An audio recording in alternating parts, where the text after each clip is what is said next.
On TV, on radio, and on your smartphone. This is TalkTV. Tonight on Piers Morgan Uncensored, lies, damn lies, and the Sussexes. As the monarchy braces itself for more mudslinging on Netflix, Harry and Meghan's latest fibs are laid bare. Britain is rocked by the biggest wave of winter strikes in decades, and rail chaos threatens to wreck Christmas for millions. I'll talk to the government minister, who so far failed to get a grip. Plus, the infamous con man behind Fire Festival was jailed for one of the biggest frauds in music history. Now he's back with a new ruse. Should he be allowed to? He joins me live.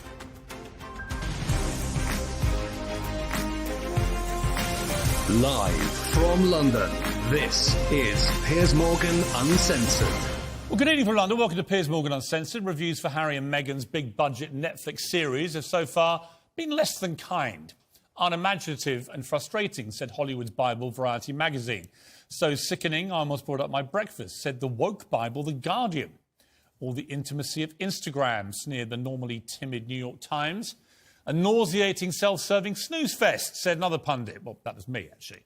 Now, against this deluge of derision, Netflix today released a new trailer for the second half of this compelling series, which comes out on Thursday. Viewer discretion is advised. This clip contains weapons-grade hypocrisy. I wonder what would have happened to us had we not got out when we did. Our security was being pulled. Everyone in the world knew where we were. I said, we need to get out of here. We are on a freedom flight. To see this institutional gaslighting. I wasn't being thrown to the wolves, I was being fed to the wolves.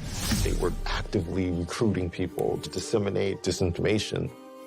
They were happy to lie to protect my brother. They were never willing to tell the truth to protect us. Prince Harry and Meghan Markle. The rogue royals. They just wanted to be free. They wanted to be free to love and be happy. I applauded that. In order for us to be able to move to the next chapter, you got to finish the first chapter. It gave us a chance to create that home that we had always wanted. I've always felt as though this was a fight worth fighting for.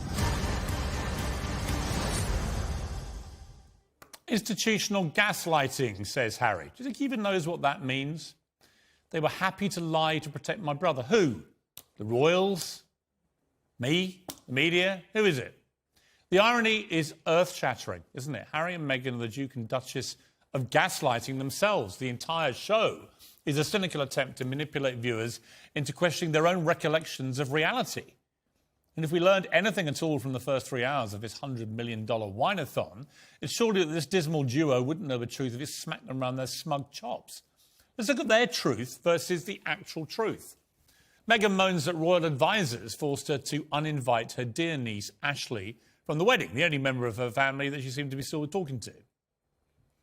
How do we explain that this half-sister isn't invited to the wedding, but that the half-sister's daughter is? And so, with Ashley, the guidance at the time was to not have her come to our wedding.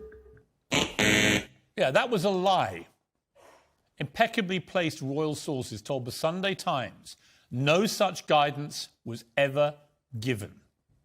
And that was supposed to be the show's big example of how Meghan really cares very deeply about her family. So deeply that only one member of that family was at the wedding, her mother.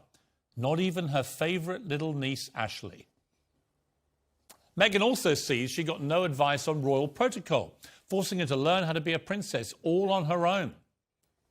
Joining this family, I knew that there was a protocol for how things were done. There's no class and some person who goes sit like this, cross your legs like this, use this fork, don't do this, curtsy then, wear this kind of hat. Doesn't happen. Another lie. And by the way, Meghan, if you don't like me calling you a liar, just sue me and we'll go through all this in court. The Sunday Times discovered she was actually handed a 30-point dossier, studiously researched, brimming with information and contacts. Meghan later simpers that she never wore bright colours to show respect, because she's all about respect. So I was like, well, what's a colour that they'll probably never wear? Camel, beige, white. So I wore a lot of muted tones, but it also was so I could just blend in. I'm not trying to stand out here. No, the last thing Meghan Markle would ever want to do is stand out. But it's all another lie. Photos taken by the evil, bigoted British press show her wearing pretty much every colour in the rainbow.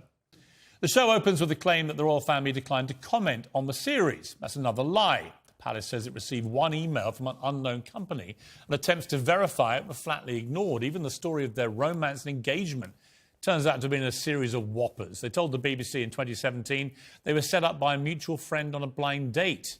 They told Netflix they met on Instagram. And what about Harry's modest proposal in their humble cottage kitchen? It happened a few weeks ago, earlier this month, here at our cottage. Just a standard, typical night for us. It's a cosy night. It was, what were we doing? Just roasting chicken and roasting having... a chicken. Trying to roast a chicken. Trying to roast a chicken. And it was just an amazing surprise. It was so sweet. An amazing surprise. It was so sweet. Well, according to Netflix, which is their show, it was actually a candlelit extravaganza in their walled garden. And Meghan was so amazingly surprised, she managed to figure out what was happening and tell her friend about it before Harry even popped the question.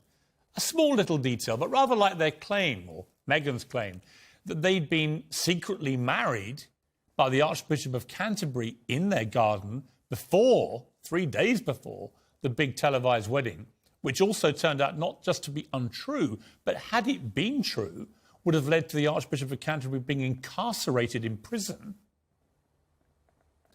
As with all things Meghan and Harry, it would seem, the truth just doesn't really exist in their world. It's their truth, their version of it.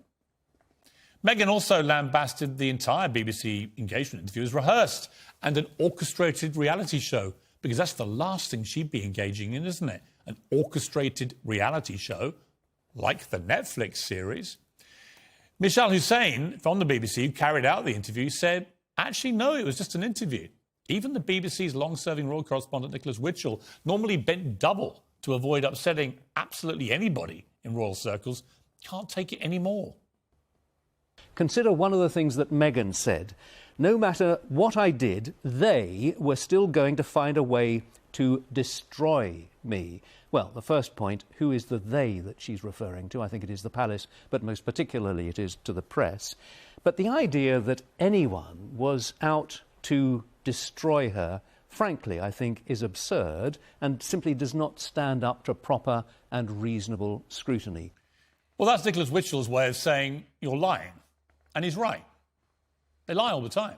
Nothing they ever say seems to stand up to reasonable scrutiny. And I say that as somebody who lost his last job presenting Good Morning Britain because I wouldn't apologise for saying I didn't believe Meghan Markle. Think about that. Well, just like they've failed to ever provide a shred of evidence for their claims of racism in the palace or Meghan's claims over mental health problems. She said that they were not just ignored by the palace, but she was told she wasn't allowed to get any help for suicidal thoughts by somebody at the palace. Who was that person? They shouldn't be working at the palace. We've never had a name, like we've never had any names about the racism. Today's new trailer makes clear that the gloves are off in the next 3 episodes of the show. And remember, this is just the warm-up. Then there's Harry's book coming in early January. Hundreds of pages of more allegations about his family. There will be mudslinging, incendiary claims, bombshells, and, I fear, a lot more lies. And on behalf of the British people and the monarchy they're trashing, I intend to call out every single lie that they utter in their attempt to not just destroy the royal family, but to potentially bring down the British monarchy. Well, joining me now is the organiser of Black Lives Matter protests, Iman Ayton, former head of Royal Protection, Di Davis, and TalkTV presenter Sharon Osbourne over in Los Angeles. Sharon, great to have you on the programme. I don't know about you, I got about halfway through the first instalment of this wine-a-thon last Thursday and felt genuinely nauseous. I mean, I could feel vomit rising inside me, but also a sense of tedium. Like we'd heard all this before with Oprah. Nothing really seemed that new. It was just a new gloss put on all this stuff, but the main purpose of it just seemed to be to attack the royal family, to attack the institution of the monarchy, to attack Britain as a racist country. What do you make of all this? It was all very distasteful, Piers. I was totally bored by the whining. And, you know, the curtsy, the thing she said about medieval times, her lunch with the Queen was like medieval times, which, as you know, is a Disney-type entertainment place for kids. And it's just so horribly disrespectful and just a whine fest. I mean, is the book going to be the same thing? Whining? Is there going to be no positive points? And that whole thing of him filming himself on the Freedom flight, they must have had that deal with Netflix done months before they ever left. So the whole thing was a setup. Why, unless you had a deal, why would you have done that filming of yourself on the plane and all of that? And also, what kind of freedom? Doing a video diary, what? Yeah, and what kind of freedom is it if all you're doing is living in your California mansion with unbelievable privilege and wealth, and you're signing all these deals with companies who want their pound of flesh, and that pound of flesh is exclusively trashing your family? I mean, this is all they do. From the Oprah interview onwards, but all they've done is trash their families. Onwards is trash. But there's nothing about themselves, you know, and this is a great time for them to keep talking about their charity. But no, it's about them being these poor little children who are so much in love and how abused they've been. Their race, the way they act, everything has been, you know, abused by the public, by the press, by the royal family. Well, do you know what? You've got a great life. You've got a beautiful family. You're so much in love. Move on. Get a life. Move on. And they just can't seem to, because their living is by telling their truth on the royal family. That's how they make their living. Yeah. Through their truth, as they say. Yeah, no, I agree. Di Davis, on the question of their security specifically, because you were obviously responsible for a lot of royal security for many years, Harry claims that they were sort of had their security all taken away. Is that even remotely likely to have been true? Well, no, the answer is absolutely not. The protection team followed them to Canada. It was when they moved from Canada to the United States, somebody far higher than I in my present role or my old role decided, along with a committee that decides this called RABAC, they decided that it was no longer sustainable for British police officers to continue. And I totally and utterly agreed. And can I say, the last time you and I spoke, we were talking about the lies that his Uncle Andrew put across. And here we are again. As an investigator, as you rightly have said, and many others, there are so much inconsistencies in this. There are so many half-truths. And my concern is, as I said, having had some information from Texas, as to the number of individuals there who have believed this hook, line and sinker. Yeah. And if you know your history of attacks on the royal family, as I do, then you would start to realise this is potentially very serious indeed, not only for the royal family, but for a fixated person on either side to get in touch and cause, as it did with President Reagan, as it did with Her Majesty a Queen last Christmas, a man with a crossbow, etc., etc. Every year, over 1,000 referrals are made to the Fixated Threat Assessment Centre. Most of them are harmless, but amongst them there is a hardcore who could pose serious risk. And that's what I've been concerned about as a consequence of this nonsense that's been spewed out by these two and some of their supporters. Yeah, I completely agree. OK, look, Imane, we've had a lot of, animated debate about this, and I completely respect a lot of the stuff that you've been saying. Vice versa?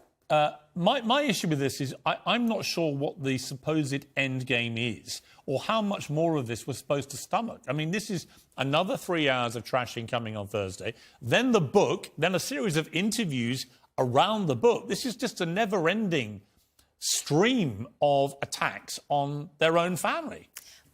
I appreciate that's how you feel, but ultimately what they're really doing is highlighting the disgusting elephant in the room that the majority of this nation are more than happy to ignore. And that's what's happening right now. And they're trying to do it in a way that allows them to look after their family, basically. So if it means making money whilst they do it, then so What is that elephant in the room? racism. Racism in terms of racial prejudice within an institution, and racism in terms of this country being racist. But I said to you the other day, when things got a bit heated at this desk, that I felt that if you're going to make incredibly serious charges of racism in an institution like the British royal family and the monarchy, you've got to provide some evidence. They've now had a year and a half or more since the Oprah Winfrey interview, in which they made all these incendiary claims. They've not produced any evidence of any racism. OK, so what I'm hoping is that these next set of documentaries, they will actually provide us with some names so we can kind of stop discussing. What if it doesn't? Going. If it doesn't, well, what I'll do is I'll provide you with my evidence. Is that all right? If you give me a minute, I'll give you some evidence as to why that specific institution is racist, which I can do.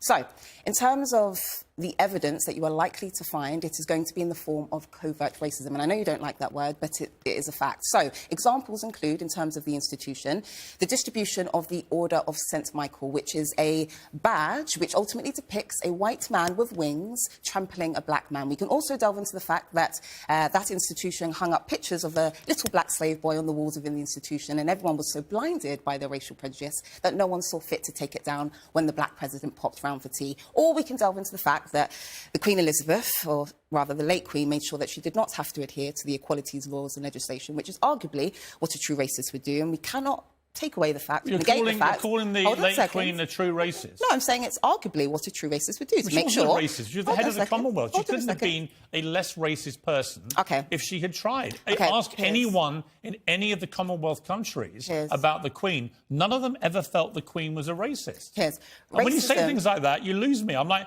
that's a ridiculous thing to say. OK, so I'll explain it. So racism was the building blocks for the transatlantic slave trade, a trade that was funded by the royal family, and they ultimately made their wealth off of the blood, sweat and tears off of enslaved And Africans. It was this country. Hold on a second. It was this country that actually led the end of slavery. Which everyone likes to talk about. Hundreds of years ago, by the way. But you also contributed to it. And what you fail to realise is that the legacy of colonialism and slavery and British politeness play a vital role in the perpetuation of covert racism. In other words, the present-day racism that I talk about today, which is in the form of covert racism. So would you just say you've described the late Queen as effectively a true racist? You think the country is racist? OK, so if anyone that doesn't think that this country is racist... No, are we a racist country? So I'm going to explain Or are we a country that actually is remarkably tolerant, has extraordinary multicultural society, but includes some racist people? Which one is it? So if you don't think this is a racist country, you should probably speak to Diane Abbott, the black footballers who have to contend with racism on a daily basis, or we can delve into the 85,000 people who reported... So you're saying because a few people... Can I just finish, Yeah. Piers? Or we can delve into the 85,000 people who reported racially motivated hate crimes in 2021, and it's subsequently gone up to 100,000. Right. Or we can delve into the 120,000 people who have left their jobs in the last 5 years due to racism. Or we can delve into the quarter of staff and 56% of students within higher education that have to contend with racism. Or if none of those are acceptable, I can happily show you my plethora of messages that I receive after this interview. I do not dispute for a moment there are vile racists in this country. I don't dispute for a moment if you trawl enough on social media, you'll find them. But I do think they are the ugly little barnacles peering out from rocks. I don't believe that they are actually what this country stands for. I don't believe the vast majority of people in Britain are racist. I don't think we're an institutionally racist country. And I certainly don't think the Queen had a racist bone in her body, which is why she's such a beloved figure in the Commonwealth. So can I just add that... Again, I said it to you last time, this country has a very rudimentary understanding of racism, often referring to overt racism as the defining factor for racism. The problem with covert racism... That couldn't be even more... Right, but the trouble with covert racism is you end up with people like Meghan Markle who say, I was a victim of racism, but don't feel they have any compulsion to have to say what actually happened, when it happened, and who said it. And that is, if that's covert racism, the problem with it is there's no hard fact to support it. But that's the issue with... OK, so firstly, I will preface my statement by saying I agree with you. It should be known. That's a fact. It should be known, and she should make a point of saying it. I really do hope that she does. But ultimately, like I said, this is about her highlighting a truth that many people are failing to acknowledge. And like I said... All right, let me bring back Sharon. An odd frame of reference. Let me bring back Sharon. Sharon, look, these are pretty incendiary comments from Iman here, that we are a racist country, that the Queen effectively was a true racist. Covertly or otherwise. I mean, I find those comments pretty offensive. What do you think? I think that, as in every country in this world, there are a sect that are anti-Semitic racist. There always will be, no matter what. There always will be, because there's good and bad in every race. There's always a little group of these nasty little evil people that dislike someone because of colour or religion. Those are the two main dislikes. So, yes, there is a certain minority in England that are very racist and are very anti-Semitic, okay? And I can say that being a Jew. So the thing is, it's never going to end. It hasn't ended for thousands of years. Why should it end now? But you carry on. You don't give these people a platform. You want to talk about somebody with a platform, Kanye West. He has millions of followers that follow him, that adore him, and will do what he wants them to do. You see, I actually think Meghan Markle... The country isn't overall racist. No, and I think Meghan Markle branding us a racist country and attacking the institution of the monarchy as racist. It's unfair. I think it's actually, unfair. I think Totally unfair. She is what I would call a race baiter. If she doesn't produce hard evidence to support these incendiary claims, she becomes a race baiter, exploiting racism and the issue of racism to act as a kind of protective shield around her and to make herself extremely rich and famous as a professional victim. Last word to Di Davis. Di, just as somebody who has been around the royal family for many, many years, how do you feel about the way the reputation of the royal family is being so traduced in this way? Well, I'm appalled, frankly. Some people see racism around the corner. Racism is in Africa, it's in India, it's in every continent. And so to pick on the royal family in this way is both insulting. It's also insulting. Most of the media are very decent people. I know a huge amount of people for the last 50-odd years in the media. Most, like you and I, are decent people. To vilify both the royals, the media, and the nation, and somehow imply we're all racist, is nonsensical, in my opinion. And I just despair that there are so many who will take the word of proven liars and then translate it into this issue about racism. And you were around the Queen a lot on this suggestion that she was some covert racist herself. What do you say to that? Unbelievable nonsense. Thank you, Di. Appreciate you joining me. Thank you, Sharon, over there in LA. Hope to catch up with you soon. Thank you, Mom, for joining me. I appreciate it. Well, coming next, trains, nurses, ambulance workers, postal workers, just about everybody seems to be going on strike in the run-up to Christmas. Will the government get a grip on the winter of discontent? I'll talk to the Rail Minister, Hugh Merriman, next.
Well,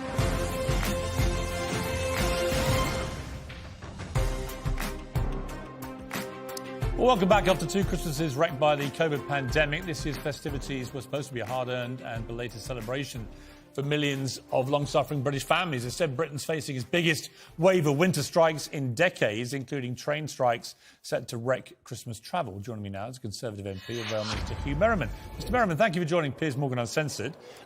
Just as I was about to start talking to you, the breakdown in talks of the nurses and the government has just been announced, which means there will be nursing strikes. This adds to the very long list now of people who are going on strike in the next 2 to 3 weeks on to Christmas. There's a general feeling that this government has completely lost control here. What is going on, and when are you going to fix it?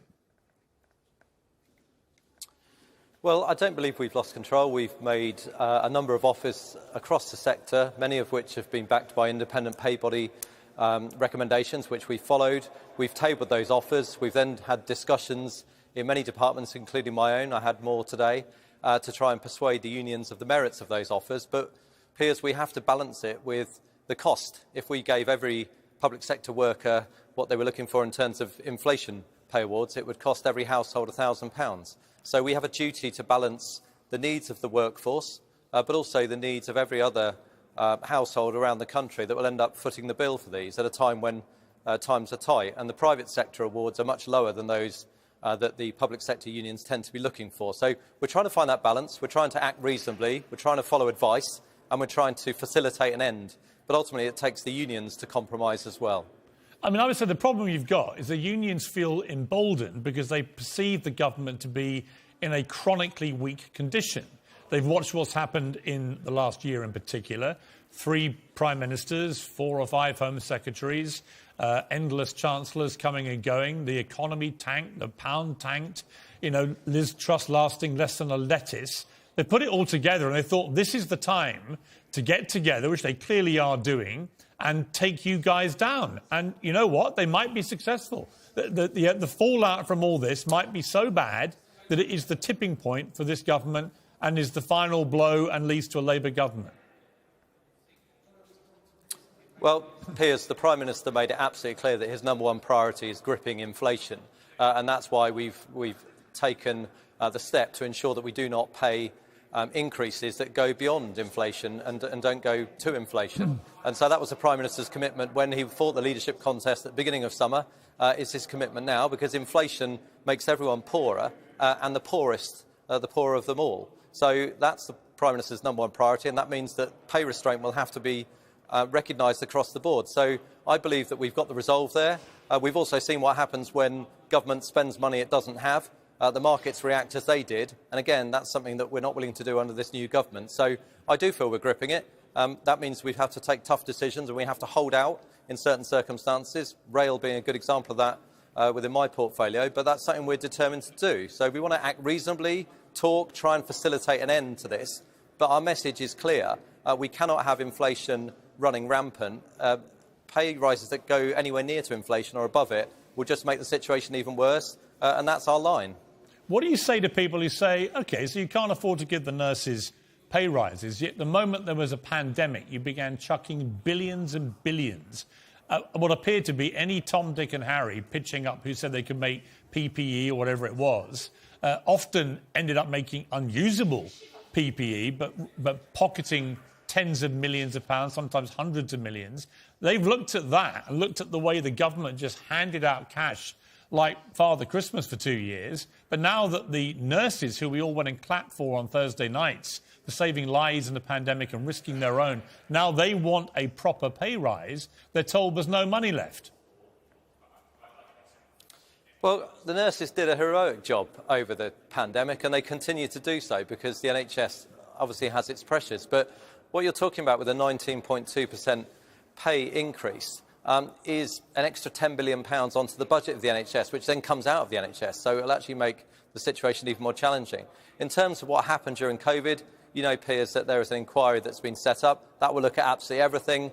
Those overseeing the inquiry will have full access to all of the papers. So that's something to be determined. So I can't sort of link the two together. But what I can say is that 19.2% is just a pay rise that we cannot afford. Even the Labour Party have admitted that they can't afford that either. We have offered talks. Steve Barclay has made that quite clear. So we want to find a resolution. But we just need the nurses to recognise that 19.2% is something that no household and the NHS can afford. You see, I would agree with you. I think that is an unworkable resolution. I don't think anyone can be expecting to get more than inflation from any sector, frankly, and I would give the nurses pretty much anything, but there's got to be a reality check. But what about the state of the NHS? I mean, one of the reasons they're contemplating this unprecedented strike is because they all feel so disillusioned. They all feel overworked, underpaid. They've lost staffing numbers in droves. If you go to any busy hospital now in the country, at the weekend in particular, it's complete chaos in there.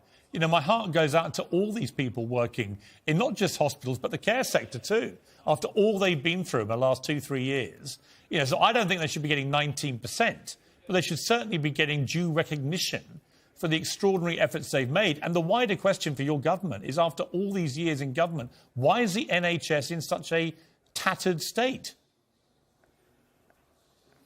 Well, the NHS, of course, has had severe challenges, not just from the ageing population and social care issues that we all know about, but also, as you've picked up yourself, the pandemic. And we've got a backlog. We're starting to clear that backlog, thanks to the work of the NHS staff. It is a big challenge. We're putting extra money in to try and get more people out of hospital when they don't need to be there, because that's not right for them or the hospitals. So back into social care, where they'd be better looked after. And we've also got a longer-term plan now to ensure that we've got the staffing modelling that we need over a period of years. That's something that Jeremy Hunt, when he was chair of the Health Select Committee, was very keen on, and he announced that in the budget. So I'd like nurses to and indeed all those that work across the NHS, to take away from this, that we recognise the pressures that they face in their job. We recognise what they do. They do a fantastic job. We want to help them to make the NHS more efficient and deliver better. But the challenge for us is that if we pay out a 19.2% pay rise, then we can't do both in that sense. So we're asking for a pay rise, a discussion that makes it a more reasonable figure, and then we can look to see what can be done. But I just want to be absolutely clear. We need to ensure that the pay rises do not breed inflation, because that just makes everyone poorer. One of the other problems you have, I would say, in terms of perception, is your recently departed Health Secretary throughout the pandemic, Matt Hancock, has been raking it in to the tune of hundreds of thousands of pounds, eating kangaroo testicles in an Australian jungle on reality television, doing another reality TV show, writing a book of fake diaries, which were concocted after the event, which make him look great and everybody else look useless, and is now releasing TikTok videos. Here's a video he released today. Oh my God, I can't believe it. It's 2 years ago today that we did the first vaccine in the world in Coventry, and then I cried on TV. So embarrassing. Well, it was embarrassing, mainly because I was the one that was interviewing him at the time when he burst into apparent tears, and there were no actual tears. I mean, everything about Matt Hancock seems to be fake and embarrassing. But if you're a nurse watching this health secretary, who then had to quit and disgrace because he broke his own lockdown rules, if you watch him raking it in, literally, he's heading towards millions now for his shameful running of the pandemic and his shameful departure from government. How difficult does that make your position as part of a government now trying to persuade nurses they shouldn't be entitled to a few extra £100? Well, it appears you can see my backdrop. I'm here in Parliament, which is where I always am, because that's my job. That's what my constituents sent me here to represent. They did not send me to go on to reality TV shows, and I think the government have made it quite clear from the Prime Minister downwards that that's not where an MP should be spending their time when they're elected by the public to do a job that we should all be privileged and proud to do. And in my view, you can only do that by being in Parliament and going through the division lobbies and taking part in debates. So clearly my style is different to Matt's in that particular sense. He'll have to account for himself. As for TikTok, I promised my youngest daughter that I'd never be on it, and I never have. So I can't account for that either. We all do things differently. What I would say is the vast majority of MPs and ministers work incredibly hard and will be found here late on a Monday evening voting. And that's something that I just asked to be sort of balanced out with one outlier. OK, I'm going to end with a concession to you, because we're both Arsenal fans, and in fact you've berated me in the House of Commons. We are. over Arsenal. But you got particularly exercised with me when I demanded the head of Mikel Arteta on a plate after he went through 2 unsuccessful seasons. I believed he was not entitled to a massive pay rise, not entitled to a new deal. You harangued me on Twitter for this. And Mr. Merriman, I'm big enough to admit that you were right. Arteta has turned out to be an excellent manager. We're top of the league, and although it sticks in my gullet to do this, I have to accept that you were right and I was wrong. Well, that shows the great man that you are. I wasn't going to raise it, but I think it's nice that you have. I think he's doing an amazing job, and hopefully we'll both be smiling at the end of the season. I was hoping the season would almost stop now, but let's see if we can get even more points on the board. I totally agree. Mr. Merriman, thank you very much indeed for joining me. Thanks, Piers. Well, coming up next, Gareth Southgate says he's conflicted about his future. Should he carry on as England's manager? I'll get reaction from my pack and give you my verdict.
This is TalkTV.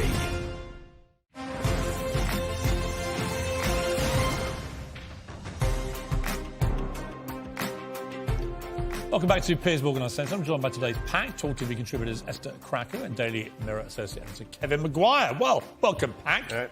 So it's the hope that kills every time. England for the 56th year since we won it in '66 when I was 1 year old.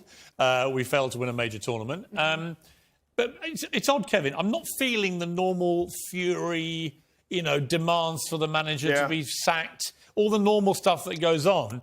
There seems to be a different mood in the air, and it's one which is like, you know what?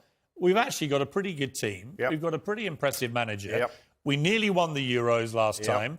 We narrowly lost to the world champions this time and could have won it if Harry Kane had scored the second penalty.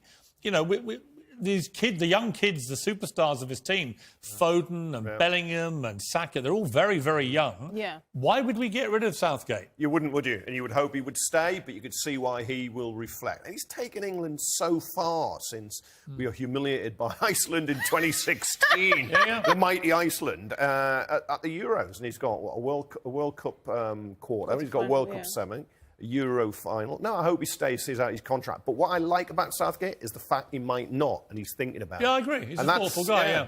And I think he has changed the culture with the team. I think Yes. it's a completely Which I different... think matters, actually. Yeah, actually, I yeah. mean, I find some of the virtue signalling a bit over the top, all the armband stuff I could do without. But I do think that they're a decent group of people, led by Harry Kane, who's a decent guy, and I think they try and do the right thing, rather than go out of their way to do the wrong thing. Yeah, exactly. And I think he's been blessed, Southgate has been blessed with a fantastic generation of players. I don't see why he would go. And I didn't watch the France and England match feeling embarrassed by the way we played, which is important. I think everyone said they did us much of the game. Exactly, they did do us proud. If Kane hadn't missed I think we've got a very good chance of winning the Euros in Germany, because I think our young players will all be 2 years older. Bellingham is already world class. He's 19. Saka was fantastic. He's just going to get better. Yeah. No, I think that you look at that team and you can take it on. So I hope he stays, but I do like the fact that he hasn't just automatically said, yeah, I've got a nice Are you pitch going on. to a Christmas party? Yeah. Are you? Yes. Are you? So what are you going to call it? Well, it's just a Christmas party. Civil servants have been told to refer to Christmas parties as festive celebrations as part of new woke guidance on inclusion, because people from other faiths may not like the word Christmas. God spare me! Look, if you want to call your party a festive celebration, I'd still come along. But they're being told not to. But I might think you've got your tongue in your cheek when you do that. But then there are more diverse groups who think it's respectful. And But how is it respectful? England, the UK is a Christian country. So I'm not going to go to Dubai. It is a Christian country. Didn't you see the census showing that I'm sorry, but it's still a Christian country rooted in Christian traditions. I'm not going to go to the Middle East and not wish someone Eid Mubarak. You can call it Christmas party. I totally agree. And in Rome, do what the Romans do. You know, you right-wingers are real right-whingers. Just let people live their lives how they want. So Greg's my favourite store. Where you get those vegan sausage rolls that have more salt in them than McDonald's cheeseburgers. They brought in pronouns on staff name badges after feedback from employees, which include the usual she, her, hers, him, his, they, them, theirs, even though they're singular people who call themselves they. Never quite get that. Or neo-pronouns. This is a new one for me, which apparently can include Z and Zia and Faye and Faya. Before you answer, I just want to clip my fingers for the old... The world. Who is going to walk around at Greg's selling ghastly vegan sausage rolls with a badge saying Z, Zia and Faye Fair? What does it even mean? And you can never choose a fun one. You can never say, like, guess. What does it mean? My Highness. You're both triggered again. No, but just let people be If you're going to choose your pronouns, choose a fun one. Mine would be Your Highness. You can still get If I wore a badge, right, walking around the street that just said dickhead, right? You go, don't be so ridiculous, right? If I wore one with Z, Zia, Faye, Faye, what does it mean? I'd attempt to respect you if you went around You would? the bench saying dickhead. I would defend you. Because many might think I've got a more natural affinity with that than you would with the word Z. If the Greg boss class said you must wear these badges, I would push back. But if the staff want to wear them, what's wrong? I don't want to go into I don't want to go Greg's full stop because it might slip me a vegan sausage roll. But I don't want to just be forced with this pronoun nonsense everywhere. If you want to wear one in your own home, get on with it. What, you're going to say, look, there's a chicken sandwich, I can't have that now, I've seen your she. Why anything saying Zia on your badge? But who is it hurting to not have pronouns on their badge? Just take a guess. Yes. But if the staff want them, there's a reason. They want to respect other staff, presumably, or customers. They've been, as Elon Musk would put it, they've been contracted with the woke virus. Yeah, it's a very afflicting thing. I'm going to bring in chill pills for you two next time. I'm just saying, it's patently absurd. I'm going for a sausage roll, not to find out what Z0's real name is. It's not going to put you off, really. It is going to put me off because it's weird. It is weird. Let people be people. It is weird. But they're not people, they're weirdos. And that's the problem. All right. Thank you, Pat. Good to see you. Well, coming next tonight, the Fire Festival was advertised by A-listers like Ja Rule. Is he an A-lister? Who is Ja Rule? Kendall Jenner and Bella Hadid, with tickets selling for as much as £75,000. But it turned out to be a complete fiasco, and its founder and organiser, Billy McFarland, was jailed. Well, he's out of jail, and he joins me next.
Well, the infamous Fire Festival promised superstars, luxury and fine dining in a Caribbean paradise. Instead, it became a fiasco that left founder Billy McFarland sentenced to 6 years in jail, owing $26 million to investors, which remains unpaid. Here's a reminder of what's been called the biggest fraud in music festival history, immortalised in a hit Netflix documentary. The actual experience exceeds all expectations. It is something that's hard to put into words. All these things that may seem big and impossible are not. It gives people that type of energy. Island getaway turned disaster. It became very barbaric. American rapper Ja Rule is in the Bahamas with his business partner, Billy McFarland. Is an amazing entrepreneur. He could convince anyone of pretty much anything.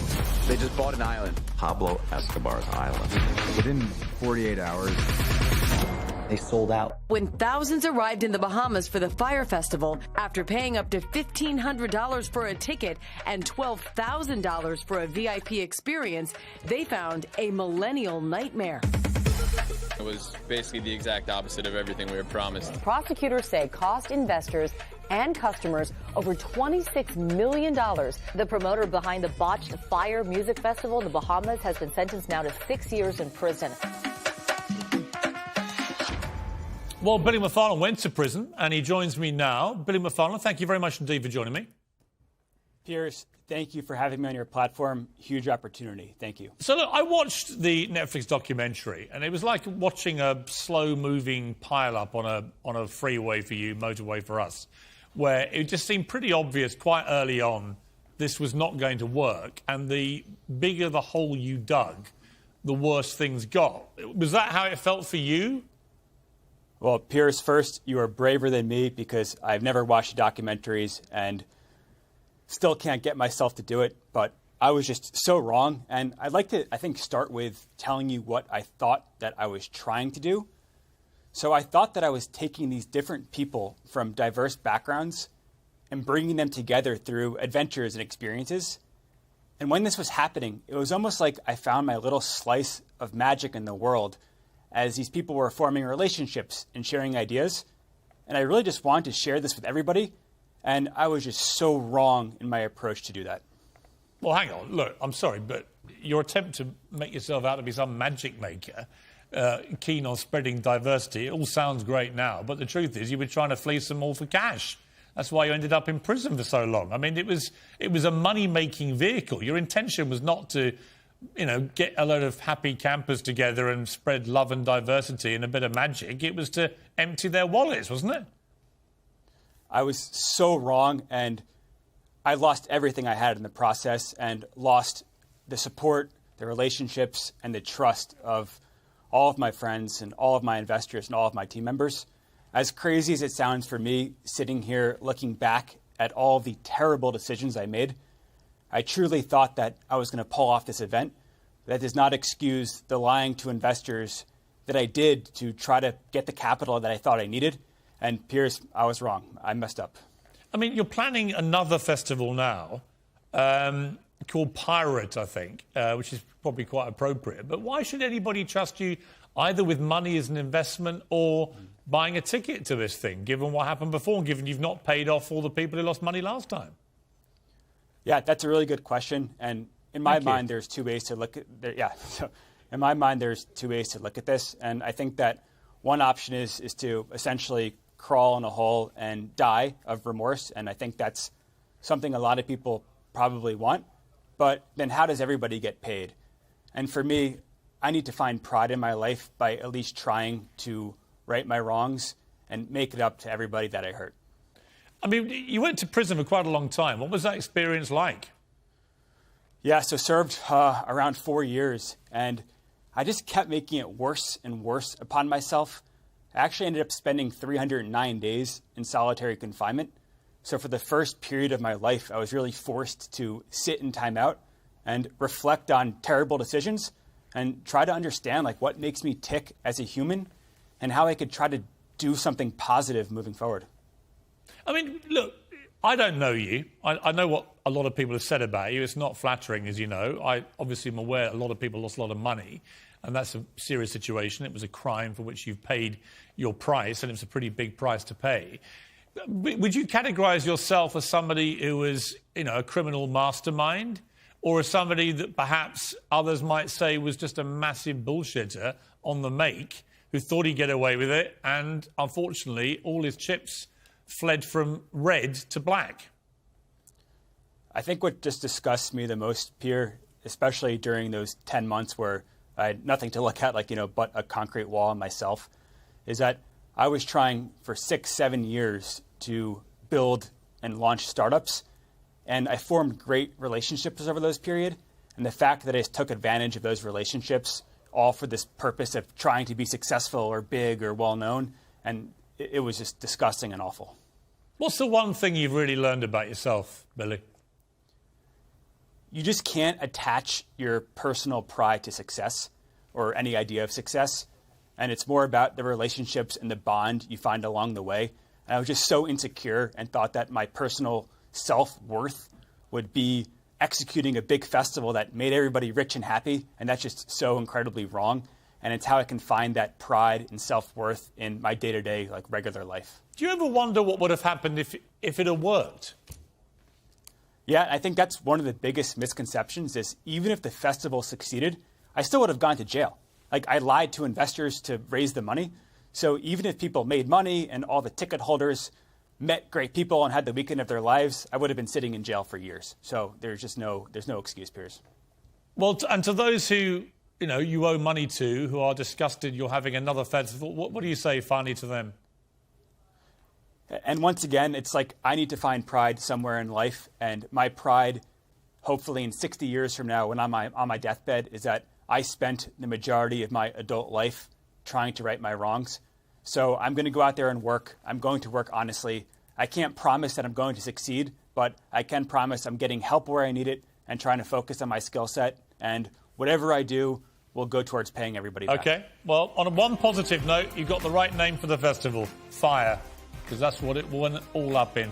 Billy McFarland, thank you for joining me. I appreciate it. Piers, thank you. See you soon. That's it from me. Good night. Keep it uncensored.